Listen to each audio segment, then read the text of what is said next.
second sujet, nous parlons de la Cour pénale internationale. Gbagbo peut-il désormais rentrer en Côte d'Ivoire? En tout cas, la chambre d'appel de la CPI a décidé, jeudi 28 mai, de revoir les conditions de mise en liberté sous condition de Laurent Gbagbo et Charles Blé Goudé. La chambre d'appel a décidé de réexaminer la nécessité de maintenir les conditions imposées à la mise en liberté des deux personnes acquittées et décidé de révoquer les conditions suivantes. Ne pas se déplacer hors des limites de la municipalité dans laquelle il réside dans l'état d'accueil, à moins d'y avoir été expressément autorisé au préalable par la CPI, remettre au greffe de la CPI toutes les pièces d'identité dont il dispose, en particulier leur passeport, se présenter chaque semaine auprès des autorités de l'état d'accueil ou auprès du greffe, se conformer à toute autre condition raisonnable imposée par l'État dans lequel ils seront libérés. Donc, toutes ces conditions ne sont plus aujourd'hui d'actualité. Charles Blé Goudé et Laurent Gbagbo peuvent désormais se déplacer dans les 23 pays, dans chacun des 23 pays, États membres, États partis au traité de la CPI, y compris en Côte d'Ivoire. Adam Adjournou. Oui, de toutes les façons, je pense que c'était une question de temps, ce changement de temps au niveau de la CPI. Je pense que tout le monde s'y attendait un peu d'une manière ou d'une autre, parce que la manière dont le procès était tranché par le passé, qui avait donc contraint un peu Laurent Gbagbo, ou du moins cette liberté conditionnée par le passé, qui ne lui permettent pas de pouvoir être libre, de pouvoir sillonner tous les pays, du moins membres de la Cour pénale internationale. Et aujourd'hui, on avait un peu prédit un peu les mains politiques dans ce procès-là, sans quoi je pense que dès le tout premier acquittement, Laurent Gbagbo et Charles Blé Goudé pouvaient aussi être libres de leur mouvement comme ceux qu'ils ont prononcé aujourd'hui. Sauf que aujourd'hui, je pense qu'il y en a qui estiment que, surtout, moi, lorsque nous prenons les points, le fait de pouvoir donc adjoindre à ces points-là la demande au niveau des pays d'accueil, c'est ce point-là, moi, qui me paraît un peu obscur. Sans quoi, je pense que Laurent Gbagbo, quoi qu'on dise, c'est vrai que de quoi essaie de brandir un peu le procès à lui fait au niveau de la Côte d'Ivoire qui lui attend 20 ans. Et je pense que ça ne peut pas aujourd'hui, à mon avis, les ardeurs de Laurent Gbagbo pouvoir rentrer au pays. Surtout que Alassane Ouattara également essaie également de pouvoir apaiser un peu le pays. Je pense que l'apaisement de la Côte d'Ivoire passe nécessairement par la voie également de Laurent Gbagbo, sans quoi cet apaisement-là ne serait pas total. Et aujourd'hui, je pense que c'est un ouf de soulagement, parce que c'est dit, ce n'est pas totalement fini, mais ça voudrait dire directement qu'on peut prédire ou présager un peu de l'issue définitif de ce procès-là. Ça voudrait dire, quoi qu'on dise, c'est que le Soudan n'a pas réellement d'argument pour convaincre un peu la Cour à pouvoir contenir Laurent Gbagbo et Charles Blé Goudé en prison.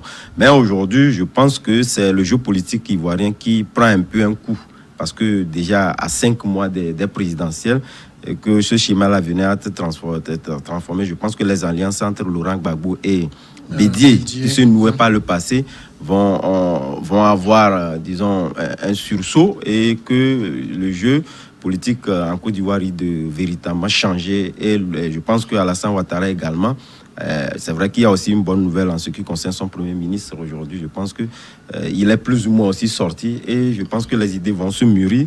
Et à l'avenir, nous allons encore assister un peu à un remaniement de la classe politique ivoirienne comme cela, parce que entre-temps, Alassane Ouattara avait prédit que si c'était réellement joué d'avance. Or, aujourd'hui, avec la voix de Laurent Gbagbo qui arrive, tout peut basculer à tout moment.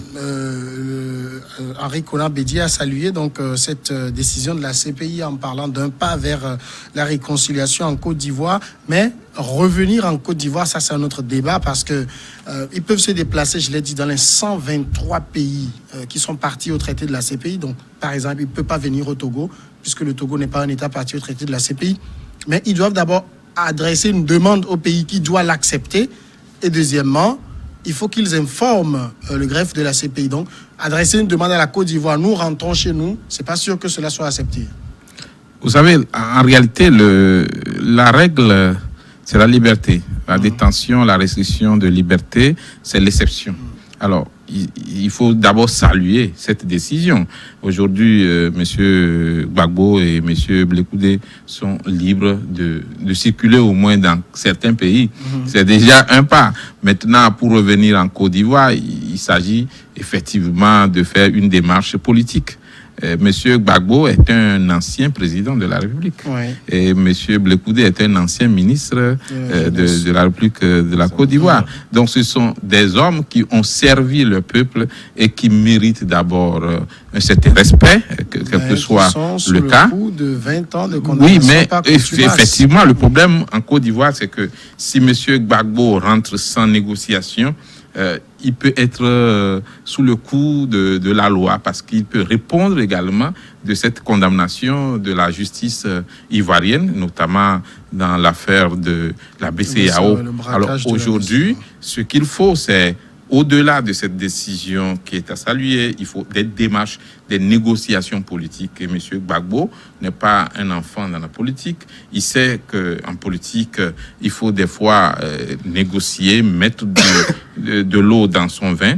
Et M. Ouattara, je crois que a intérêt à bien partir. Comme il a annoncé qu'il veut réconcilier le pays, il veut remettre les affaires dans la main de la jeunesse, entre guillemets, il faudrait que M. Ouattara montre aussi ce bon signe-là en acceptant que les deux personnes qui ont servi l'État ivoirien reviennent dans leur pays. M. Gbagbo, aujourd'hui, ce qui est à craindre, c'est que il a une influence politique. On ne peut pas lui enlever cela. Et il peut, effectivement, il a le droit de dire je soutiens tel ou tel candidat à la prochaine présidentielle. Et c'est cela que M. Ouattara peut craindre. Mais il ne peut pas lui enlever cela puisqu'en tant que citoyen, il a le droit de participer à l'évolution de sa cité. Aujourd'hui, il s'agit juste de négocier. Ce qui va plaire à M. Gbagbo, ce n'est pas de venir au Togo ou dans un autre pays, signataire ou non du traité de la CPI, mais c'est plutôt d'être libre de rentrer chez lui. Et il dit même qu'il veut aller s'installer dans son village, vivre comme tous les autres Ivoiriens, recevoir de la famille et voir les siens. Alors, on ne peut pas lui enlever cela. Et il ne faut pas oublier aussi que au-delà de la loi des hommes, il y a aussi la loi de la nature.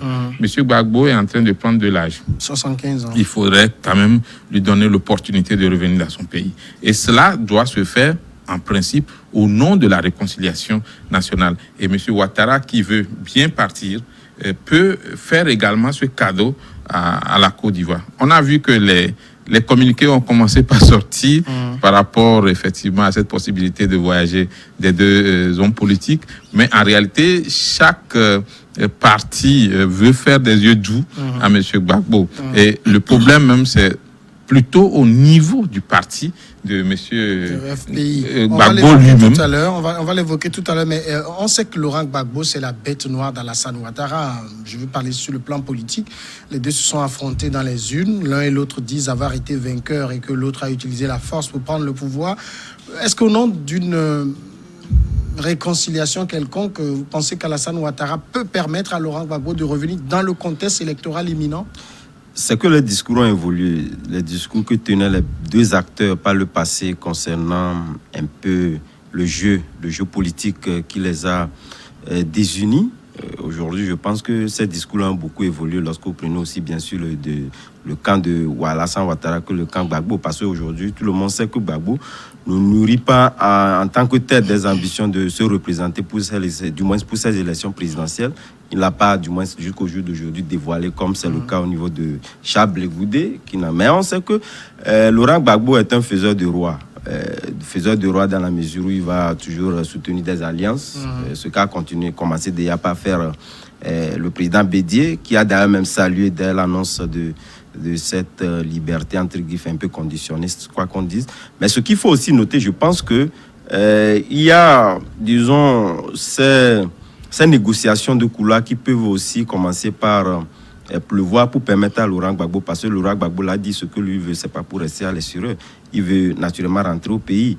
Mais c'est pourquoi je disais d'entrée de jeu que le fait qu'on ait conditionné un peu ce déplacement-là, du fait qu'il doit demander d'abord l'autorisation des pays, parce que la Côte d'Ivoire, on sait, n'eût été le fait qu'on finisse entièrement les élections présidentielles.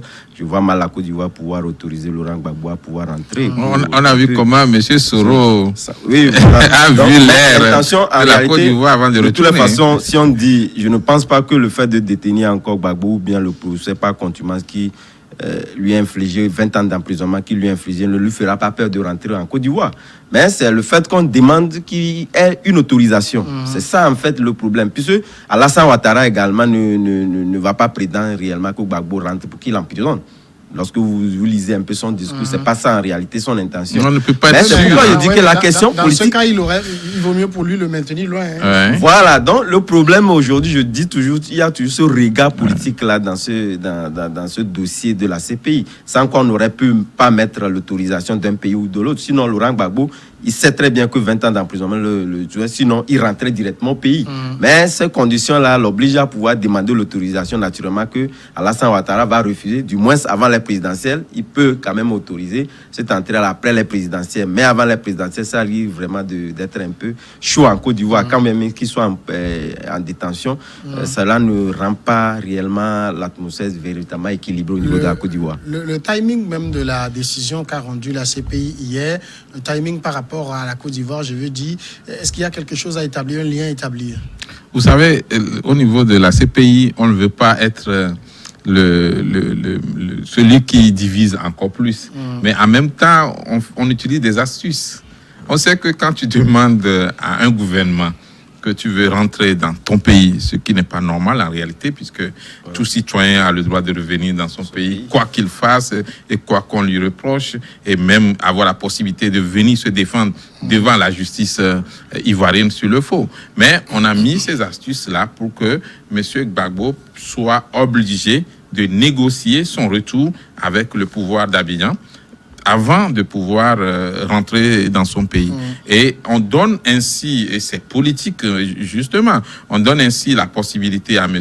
Ouattara, Alassane, d'accorder immédiatement ou après, effectivement, cette autorisation au citoyen Gbagbo Laurent de rentrer dans son pays. Alors, M. Ouattara Alassane, le président ivoirien, s'il veut, il peut garder le dossier et après les élections présidentielles, accepter. Parce que là, il sait qu'il n'y a plus d'enjeu en tant que tel, il va accepter. Mais on va assister peut-être à une lenteur administrative. Et on ne vous dit pas oui, on ne vous dit pas non. On vous dit le dossier en étude, Et pendant tout ce temps-là, voilà, vous restez quand même à l'écart et les choses sérieuses se passent.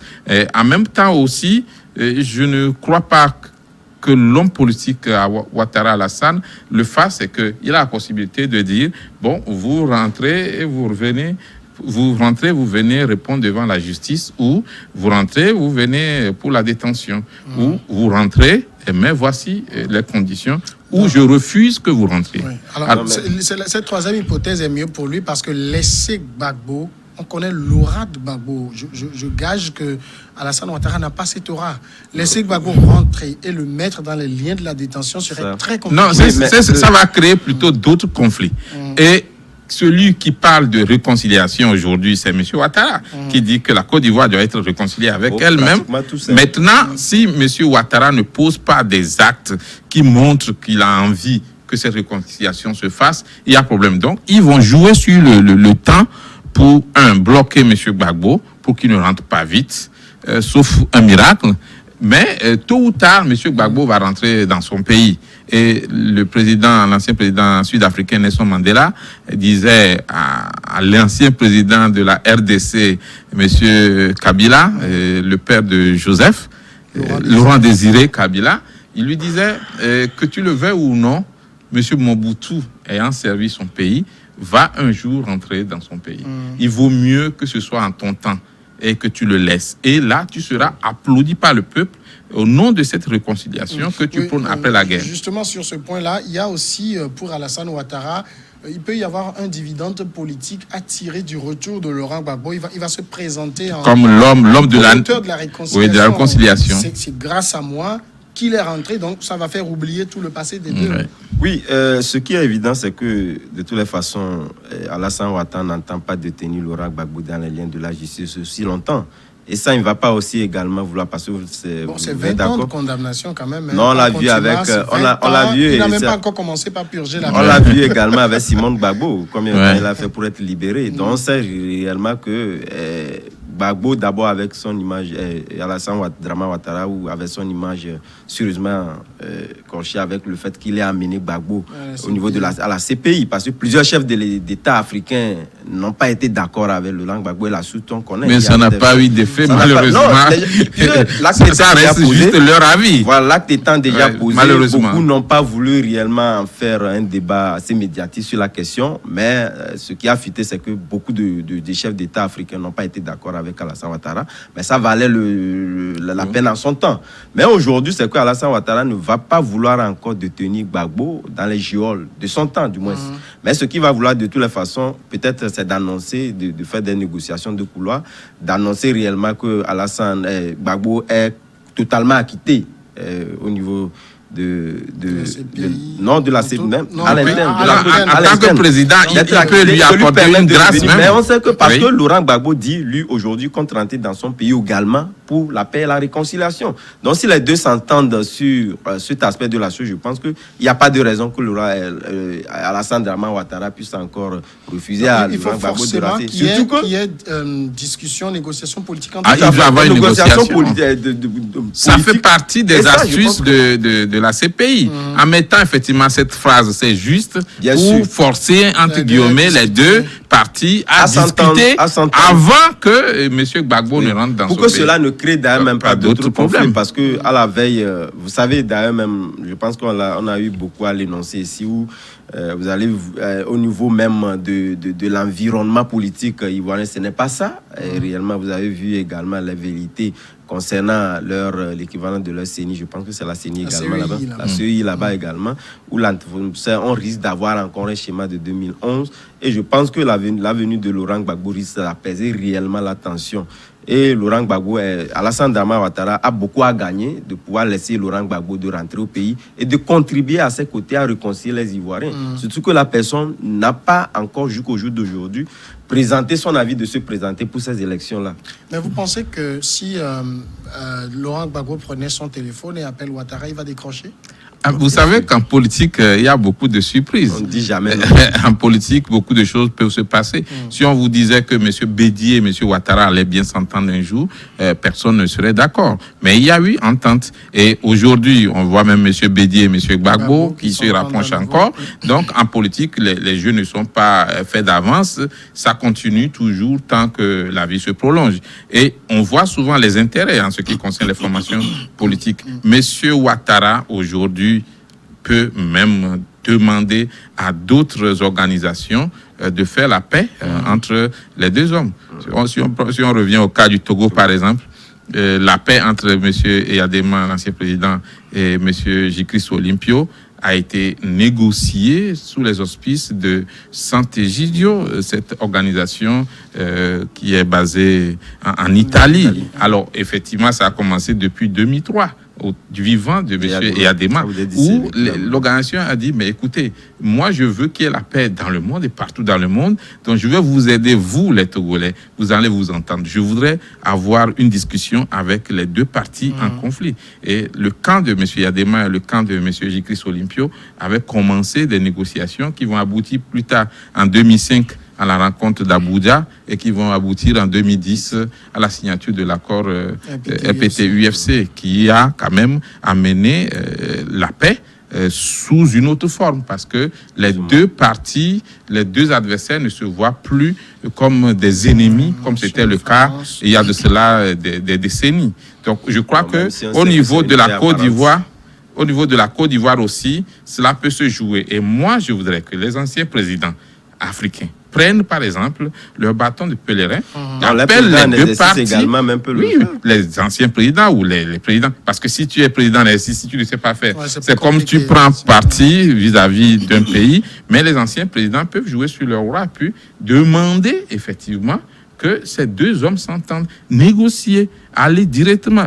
Monsieur Thabo Mbeki a joué de grands rôles comme cela. Il faudra que ça continue. Il ne faudrait pas que ce soit surtout les étrangers ou toujours les étrangers qui viennent nous réconcilier. Après ce problème de la CPI, il faudrait que les deux frères, monsieur Gbagbo Laurent et puis monsieur Alassane Ouattara, s'entendent. Et il faut que des Africains les aident à s'entendre. Si monsieur Ouattara accepte que monsieur Gbagbo vienne, Bon, ce n'est pas sûr avant les élections quand même, mais tôt ou tard, il faudra accepter. Et si M. Gbagbo aussi accepte de revenir sans faire trop de problèmes, je crois que ça va aider la Côte d'Ivoire à retrouver encore la paix dont parlait M. Mfoué Boigny, Feu Mfoué Boigny, l'ancien président ivoirien. En même temps, depuis ils ont retrouvé plus de liberté hier, est-ce que vous pensez que ce qui traverse l'esprit de Laurent Gbagbo, c'est le retour en Côte d'Ivoire? Non, il a toujours dit, ce n'est pas traverser l'esprit, il a toujours dit, dès sa... Le pays manque toujours à tout le monde. Hein? Il a toujours dit, lui, ce qu'il impose, ce n'est pas de rester. Et d'ailleurs, même Laurent Gbagbo est un véritable patriote. Depuis qu'il était là, même, vous vous rappelez de ce discours-là? Si on lui dit d'aller en France, lui, il ira plutôt au village. Ou bien... Réellement, pour lui, lui veut tout simplement rentrer en Côte d'Ivoire. C'est pourquoi je disais tantôt qu'en réalité, les 20 ans d'emprisonnement ne vont pas aménuiser l'ardeur de Laurent Gbagbo à pouvoir rentrer au pays. Sauf qu'on sait que ce retour-là, c'est un retour un peu envenimeux s'il n'y a pas des négociations qui sont faites au préalable. Ça risque encore de ressusciter certaines querelles qu'on avait constatées par le passé. Sauf que moi, la grande interrogation, c'est que cette réconciliation peut se faire sans prendre encore la question de l'ancien président de l'Assemblée nationale. Il faudrait quand même qu'il soit aussi associé. J'ai l'impression que lui, il est un peu hors du jeu maintenant. C'est les grands qui vont parler maintenant. De toute la façon, quand Laurent Gbagbo ne va pas évoquer cette question-là sans évoquer la question. Non, quand il y aura entente entre M. Gbagbo et M. Ouattara, je crois que le problème ou l'hypothèse de Soro Guillaume aussi est réglée. Du moment où aujourd'hui, apparemment, M. Guillaume Soro et M. Gbagbo s'entendent, donc M. Gbagbo peut aussi rapprocher les deux hommes. Moi, ce que je voudrais pour la Côte d'Ivoire, c'est que tous ces politiciens qui ont eu cette chance d'occuper des hautes fonctions au niveau de l'État, au niveau international, participent à la paix et à la réconciliation véritable dans leur pays. Monsieur Ouattara est un ancien fonctionnaire de FMI, de la Banque mondiale, et il a beaucoup d'expérience. Monsieur Gbagbo, ancien président, a quand même beaucoup d'expérience, de même que Monsieur Bédier. Et Laurent Gbagbo aussi ne peut pas accepter aujourd'hui pardonner à l'ancien président Guillaume Soro sans pardonner parce que c'est les deux vents de paix. Oui, non, mais aujourd'hui, si les deux hommes, si Monsieur Gbagbo et Monsieur Ouattara arrivaient à s'entendre, ça va baliser le chemin pour une réconciliation véritable. Et il faut accepter aussi que M. Guillaume Soro revienne dans son pays. Bon, même si c'est après les élections, il faut quand même qu'il revienne. On parle beaucoup de Laurent Gbagbo, mais il y a l'autre, Charles Blé Goudé, son sort à lui. Non, Charles Blé Goudé, je pense que les deux sont liés plus ou moins, mais Laura se retrouve réellement du côté de Laurent Gbagbo, parce qu'on sait réellement. Mais c'est son patron. Si Laurent Gbagbo accepte, c'est lui qui l'a nommé ministre alors. Si Laurent Gbagbo accepte, le leader patriote ne peut jamais dire non, parce que les deux sont liés, comme vous l'avez dit. Donc je pense que la grande question, c'est réellement de pouvoir s'entendre entre Alassane Dramane Ouattara et Laurent Gbagbo. Je pense de toute façon, c'est les deux qui étaient envoyés à la CPI. Même si ce n'est pas au même moment. Aussi, c'est pas au même moment. Et puis, c'est les deux qui ont eu cette décision qui est saluée aujourd'hui. Donc, je crois que c'est vraiment une équation très liée. Il suffit que M. Gbagbo soit accepté pour retourner dans son pays. Il viendra avec M. Blé Goudé, peut-être même avec un même avion. Et pourquoi pas, quelques jours après, M. Soro Guillaume viendra aussi. La paix est très importante pour la Côte d'Ivoire. Ce sur quoi je m'interroge toujours quand je parle de la Côte d'Ivoire, c'est un pays où le mot paix est très utilisé, mais dans les faits, c'est dans ce pays qu'un chef d'État nous a dit la paix, c'est pas un mot, c'est un comportement. Mais dans les faits, c'est un pays qui aime tout le temps s'embrasser. On crée toutes les conditions d'embrasement, finalement. Oui, même si, vous savez, même dans les mœurs, surtout en ce qui concerne l'Afrique prise un peu dans sa globalité, mais c'est la question politique qui vient un peu diviser. C'est cette paix-là où, quand même, j'étais un peu du discrédit. Cette paix-là, sinon, en temps normal, vous voyez les Ivoiriens, c'est pas ces derniers temps où on essaie un peu de voir un peu cette division. Normal, la Côte d'Ivoire, c'est un pays réellement de paix où les gens sont unis du nord au sud. Mais cette question politique, partout ailleurs, je pense que c'est le même chemin. Non, mais les conflits ont commencé véritablement après le décès de M. Foué Boigny. Vous savez que le Togolais, l'ancien président togolais, Feu Gnassingbé Adema, était la dernière personnalité à rencontrer M. Foué Boigny avant sa mort. Et bon, il paraît qu'ils se sont dit beaucoup de choses. Et c'est pourquoi les Ivoiriens, quand le conflit a commencé, ils sont revenus au Togo pour voir qu'est-ce que le vieux a dit au président Yadema avant de mourir. Il faut reconnaître que c'est dans les années 2000 que ça a commencé et puis ça s'est exacerbé dans 2001-2002. Et vous connaissez l'histoire de décembre où les Ivoiriens se tiennent la tête à chaque mois de décembre parce qu'il y a les coups d'État qui se sont répétés le mois de décembre. Voilà, c'était le cadeau de Noël.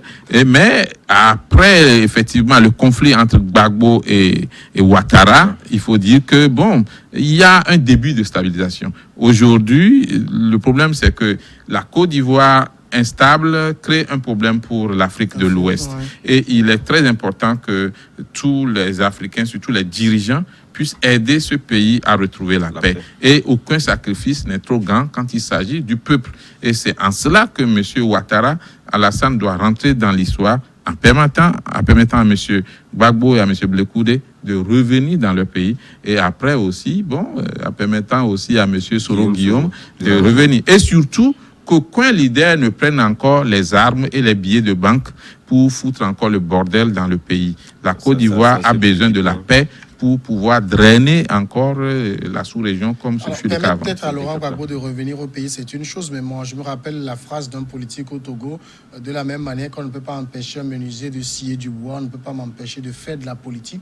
On ne peut pas empêcher Laurent Gbagbo de faire de la politique. Non, bon, ça, on le sait. Et je pense qu'aujourd'hui, le retour de Laurent Gbagbo en Côte d'Ivoire va aussi réunir son grand parti politique qui essaie aussi qui a déjà amorcé une logique de réconciliation. De réconciliation, on l'a dit avec cette libération. Je pense que Laurent Gbagbo est en train de prendre encore en main propre ce parti politique-là qui a connu un peu débat avec cette politique, la venue d'Alassane Ouattara. Mais Laurent Gbagbo ne va jamais sortir du jeu politique. C'est pas, en tout cas, ce n'est pas souhaitable, du moins lorsque vous lisez un peu les lignes. Il ne va pas sortir de la politique. Mais pour le moment, c'est de permettre à ce que la paix s'installe dans ce pays. Et après tout, chacun peut, avec la définition des lignes qui seront quand même d'actualité, définir un peu les lignes de conduite en matière politique pour qu'on ne se retrouve plus dans les déboires de 2011. Passé. Merci. La grande pause et on revient après pour l'autre partie.